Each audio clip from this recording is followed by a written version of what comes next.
Maswerteng gabi po mga ka-STL. Narito na po ang resulta ng STL Batangas para sa araw na to, 3rd draw, March 4, 2025.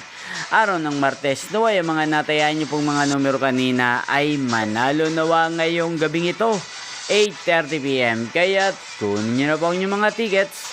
Narito na po ang resulta. Ang mga numerong nanalo sa STL Batangas ngayong gabing ito, March 4, 2025, 8:30 PM. Third draw result, 31 at 21 in exact order. Sa lahat po ng tumaya kanina sa STL Batangas para sa third draw ng 31 at 21, congrats po sa inyo. Panalo po kayo.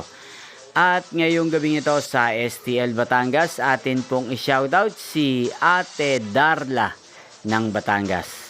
Shoutout po sa inyo, Ate Darla. Sana po ay manalo na ang mga numerong tinatayaan nyo sa STL Batangas. At shoutout po natin si Ate Jeya ng Batangas. Shoutout po sa inyo. Sana po ay manalo na rin ang mga numerong inaalagaan nyo sa STL Batangas. Hindi pong napanood ang resulta ng STL Batangas sa channel na to, Roderick Hernandez TV. Magkita-kita pong muli tayo bukas ng alas 12 ng tanghali. Thank you for watching.